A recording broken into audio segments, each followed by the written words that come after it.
How did you first come to learn about the part of Monarch? Well, they just approached me and said, would I play this King Frog, you see? And I said, well, why not? And then the BBC sent their makeup department, a lady, and a chap came up to take a mask of me.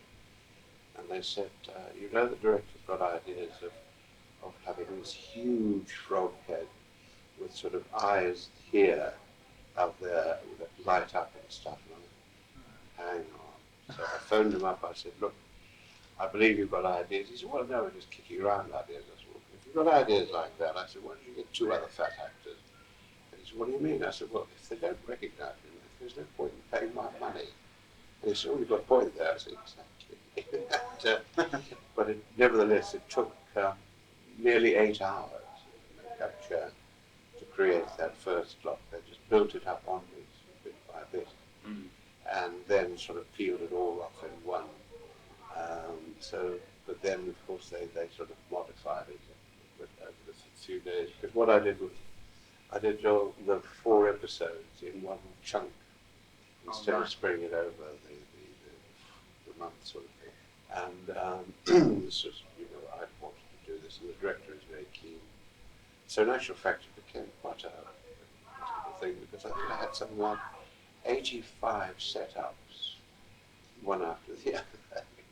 I mean, a lot of them were just one line. Of course, with the way they record television, it's got to be sort of all set up as a shot, and then, identify this, that, the other. I'm going, which line is this? But in the end, it turned out fun. It was obviously quite different from the other parts that certainly that you were well known for. Oh, yes, indeed. Was that something that you relished about it, the fact that it was really quite well, different from anything you'd ever done? Relish doing different parts anyway. I mean, I did more recently, I did an episode in a puppet series where I had to play with these puppets and talk to them. That was fun as well. I mean, that's half the joy of acting, doing different things. Like this, singing it. I don't normally do that sort of thing. What was the sort of atmosphere like? Because it was quite a sort of it was quite a mark-breaking story as far as it was Peter Davison's first story. It was his first, yes. Well, it was fine. I mean, he seemed to be a very amiable young man, and we got on fine. A lot of obviously my stuff was by myself, really. But he was a little nervous, of course. And they didn't put it out first. I don't think they put it out. Yeah, later. But that was what usually happens to me in various series. I've been the guest in somebody's first, and then they put it out later on too. It just sort of blood that was in what I suppose. There was quite a good sort of supporting cast as well. You had Paul Shelley and Annie Lambert. Oh yes, well they always did get good people, I thought, in Doctor Who. And, matter of fact, Sean Sutton, who was head of drama at one time, or not so long ago, he said to me once, why don't you at the break of the show do a Doctor Who for us? Become Doctor Who for a while. And silly, I mean, I couldn't have done it, I don't think, physically, because one needed the breaks in between to rest. It would have meant going straight into filming Doctor Who and have no break at all. And I said reluctantly, no, maybe at another time, but of course it never arose. Yeah. What sort of time period was that? Oh, golly, going back quite a long time. That had been about 73. 73, 74. Well, no, before that. No, it would be before Pertwee. I can't remember who it was. Somebody was just finishing. When Pat Troughton finished. Pat Troughton, yes. That we knew sort Pat. of 69. That's more like it, yes, yeah. Yeah, Pat was an old friend because he's done several episodes of Z-Cars and things like that. Nice man, very nice man. And of course, Bill Hartnell was a relation of mine by marriage. Oh, right. Yeah, and he came up to me one day in the bar and said, we're cousins or something, Alan. I said, are we? He said, yes, you're already married Nanette, and her father's a parson, and oh God, the Hartnells. And I said, oh good, hello cousin. What was he like? Oh, very nice man, a splendid actor. I mean, he and Pat, I should think, were the two really good actors there. Bill Hart would have been a West End star over a period of years, and Pat was a tremendous actor, I thought. You know, I mean, I'm not denigrating any of the others, no. But I mean, I knew them and their work. John, I hadn't seen. I like John Pertwee's rendition of it. No, I really quite enjoyed all of them. Really, I've sort of looked into the show from time to time.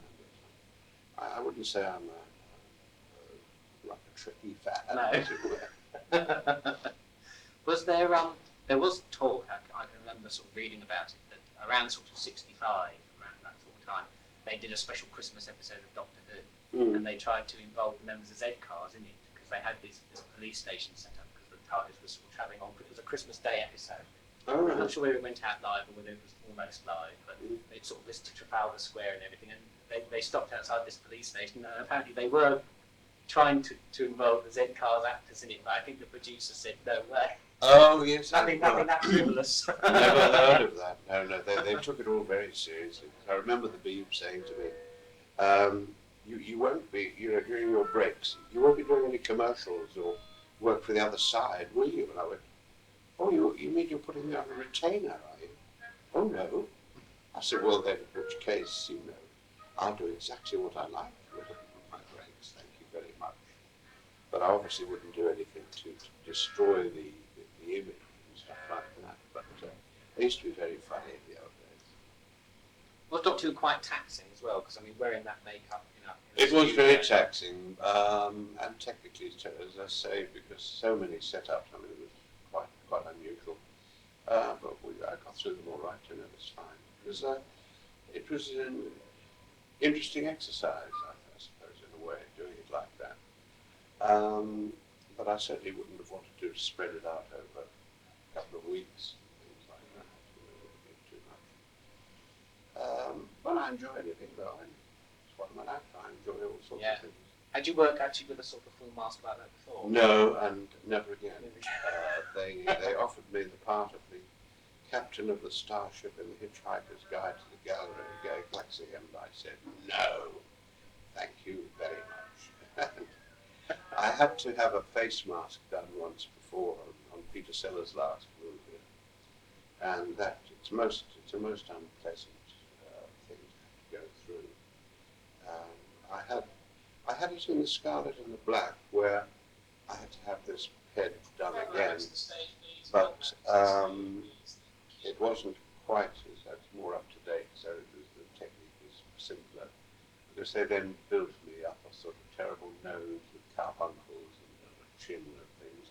They built up all sorts of things all around the face, but the director and I elbowed it and said, enough, the nose and the chin are enough, But no, never again another full mask. Thank you very much. It's too uncomfortable, it really is. It's so hot. And it's just drawing. I mean, the perspiration is just pouring off all the time. If you want to lose weight, it's a great idea. In terms of acting, it obviously presents things from you, because it must feel like you're inside something, so therefore you need more projection than whatever, perhaps. No. Do you think so? No. It's not like a donkey mask or something, Shakespeare or something. Can I ask actually how you got started acting in the first place?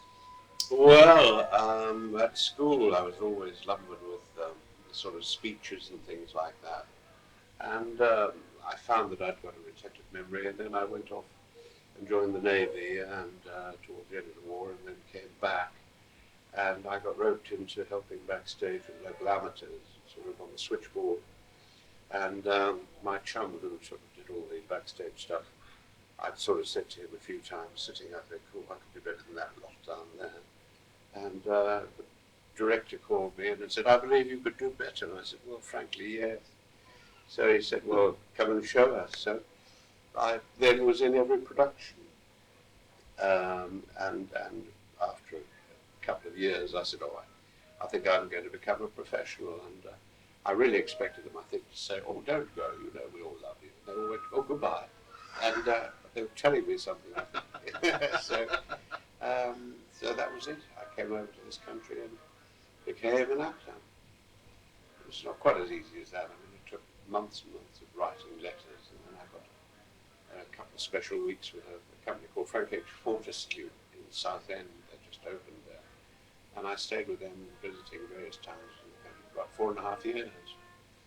And then I went into Variety with the producer's stepdaughter for 18 months. And then I broke away and started doing bits and pieces on film and telly. And I've done hundreds and hundreds of televisions and oh, God knows, I suppose appeared in about 70 films or more. And then Z-Cars came along, so from then on it was sort of, you know, just went on and on and on. The Doctor Who wasn't the only science fiction thing you did, was it Blake Seven? I did Blake Seven, yes, that was a terrible mistake. Well, all the cast insisted in their contracts that they were killed off, apparently. Although I keep getting pennies from around the world for Blake Seven, you know. I mean, yes, they're just showing it through on UK Gold now. A good science fiction series, you know, I think would make a bomb, you know. I'd always read science fiction ever since I was a youngster.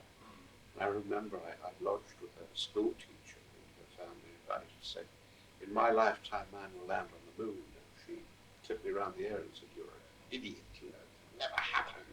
What are you talking about?" And I said, "Well, yes, that and more will happen, you know." And as I say, I was an avid science fiction reader, all the magazines and things like that. So when as a matter of fact, I, years and years ago, sent a format to Rediffusion of a science fiction thing. This professor of these two young kids, and he went through a time gate, and these mechanical, actually policemen, they weren't baddies, they were goodies, came back and sorted out the world. And they told me it was too childish, they said, the whole thing. And then, of course, Doctor Who appears. Not nearly as sophisticated as my idea, but never mind. One of those things. What do you think are the secrets behind Doctor Who's success or popularity over the years? Well, it's a sort of a fairy story type thing. I mean, it's the goodies sort of sorting out the baddies and in different worlds, and so your imagination can sort of expand the size of the universe, you know, sort of thing, or several universes. And it's rather fun. It's nice, and you know, something we hope might happen perhaps one day. Not in our lifetime, probably, but you never know. You never know in this world. Just sort of good family escapist Yes, of course it is. What do you think of what Spielberg may do with it? Well, I'm sure he'll make a splendid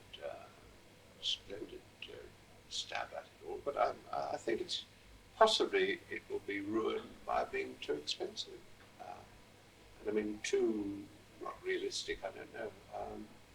I mean, I once wrote a thing, for instance, called Gumpflumph, a twin-headed extraterrestrial with 10 pairs of legs, and people said, "Oh, have you ever seen E.T.?" And I think Spielberg did that one with me. "You must have read your book." I said, "Oh, really? Oh, that's good. I'm glad." You should have got him for copyright. Yeah, well, his E.T. wasn't. Mine was a much superior chappy. Twin heads, you know, and two brains there. And, I'm sure he'll do a jolly good job at it, but it'll be big and glossy, and you know, I think it was right on television as it was. It was sort of cheaply done and fun, you know, you could always sort of believe in it more. I mean, when you used to sort of have great animated monsters and this, that, and the other coming up, where would it be shown? Cinemas, would it, presumably? No, it's being made for TV. Oh, well, I shall watch it.